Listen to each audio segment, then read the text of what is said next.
guys, gabi na ang pamimili namin guys. Pagkatapos nito guys, may pupuntahan pa kaming barangay kasi may kukunin kaming bigas. Ayan guys, inintay lang namin yung tita namin, may binili lang saglit. May pupuntahan pa kami guys. May kukuhanin kaming bigas na pinapakuha sa amin, pinapadala.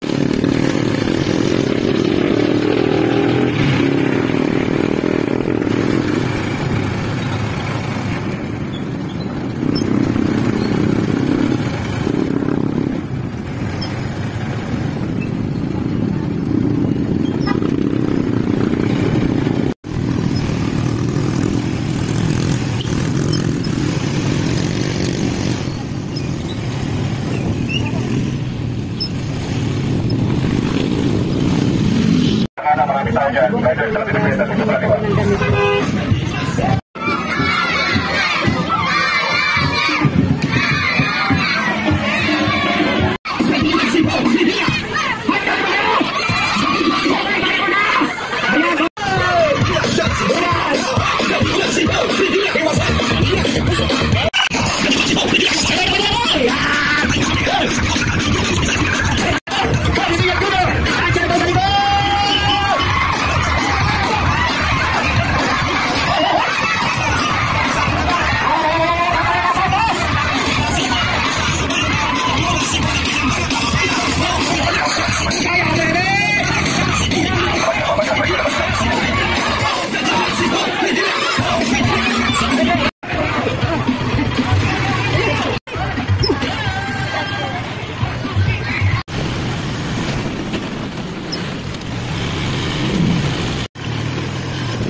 Magandang tanghali mga kasari.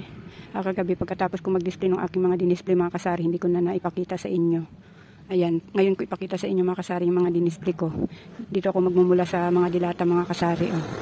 Ayan, yung dinisplay ko kagabi na mega na red mga kasari. Ayan, may bumili na ng dalawa. Ayan, isa na lang natira. Tatlo yung binili ko kahapon eh.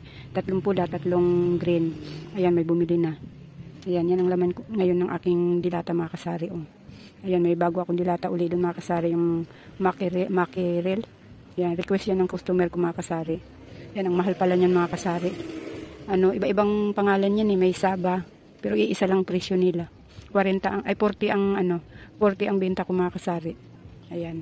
Ayan yun ang aking lagay ng dilata mga kasari. Nawala agad yung mega red, dalawang piraso.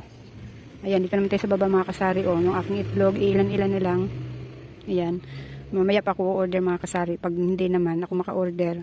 Pagkatapos ko nitong i-vlog pagkatapos ko mag-video, ayan, o-order ako, tatanong ako kung may itlog sila ngayon.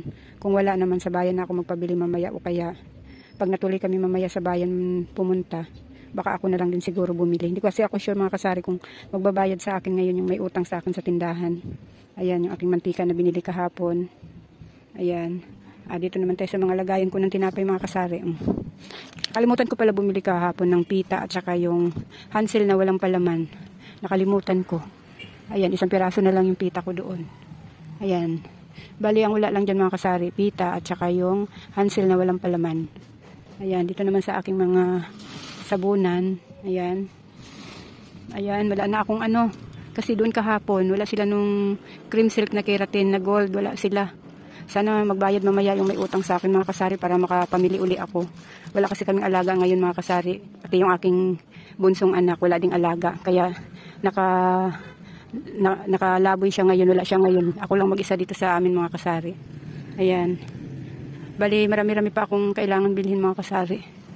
Madami-dami pa akong kailangan bilhin. Sana magbayad mamaya kasi 25 kasi ang sahod ng mga yun mga kasari.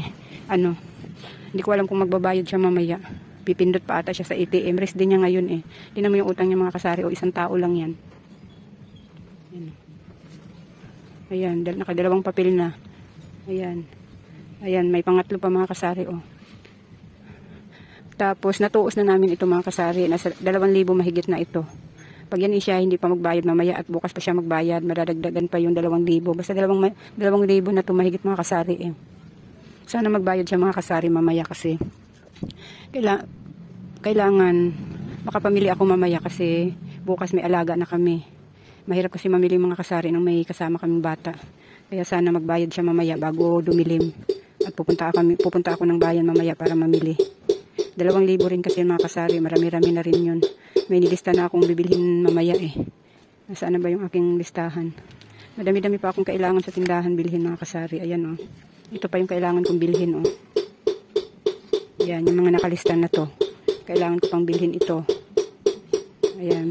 Tapos, kagabi naman mga kasari, bago kami pumunta ng bayan, sa kabilang baryo, naabutan namin dun si Bong Rebilla, pero papunta yun dito, dadaan dito sa barangay din namin. Pero doon namin siya naabutan sa kabilang baryo. Ayan, nagka-traffic pa kaya gabi na kami naka-uwi kagabi mga kasari. Ayan, pagpunta namin doon, nasalubong namin siya sa kabilang baryo. Ayan, nakakuha kami ng isang damit. Ayan, may pamaypay din. Pag uwi naman namin mga kasari, kasi umikot na kami doon sa umikot kami ng daan, sa kabilang daan kami dumaan, kasi may dinaanan kaming bigas. Hindi ko na nga nabidyohan yung pagkuha namin ng bigas mga kasari, kasi hawak-hawak ko yung alaga ng anak ko kahapon. Yung isa kong apo, hawak-hawak ko kaya hindi na ako nakapag-video doon sa pagkuha namin ng bigas. Tapos pag uwi namin, umikot kami ng daan, nasalubong pa rin namin doon sa kabilang baryo naman, doon sa pag-ikot namin. Ayan, nakakuha uli kami ng isang damit, kulay naman po, kulay brown naman. Yung nakuha namin, tapos ito ang kasama. Ayan. Inabot pa rin talaga namin doon sa kabilang baryo mga kasari, kasi yung yung takbo nila, mahina lang. Mayroon pa nga dun sa pinakaunahan na nagsasalita. Nakita nyo naman dun sa video ko.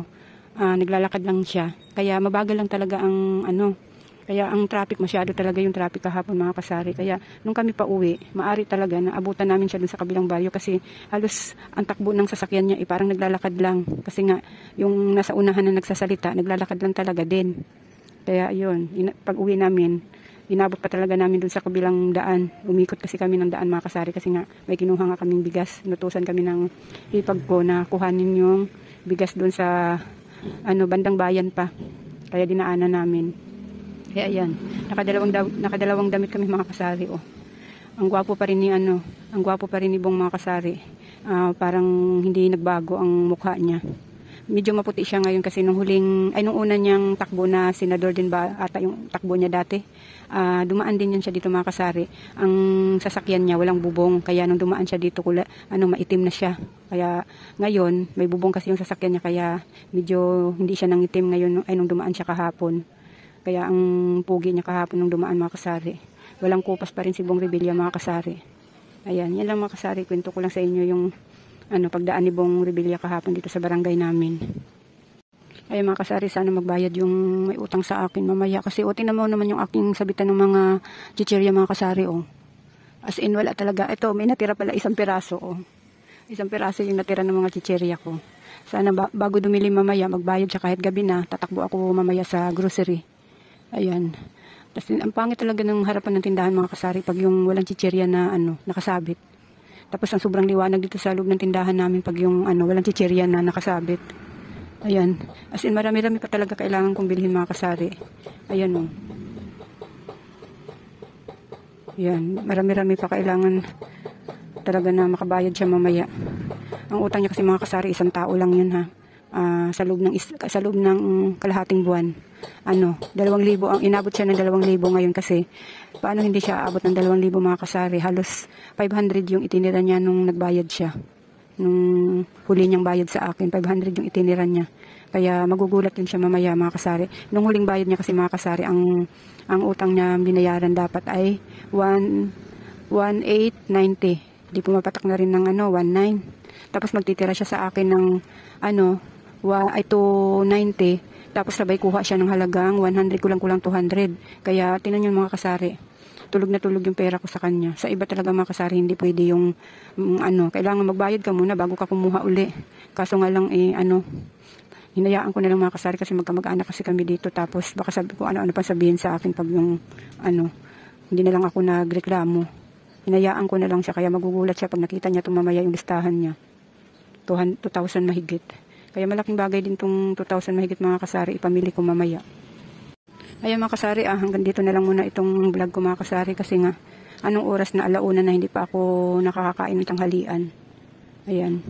Babay na muna mga kasari. Maraming salamat sa panunood at suportan nyo.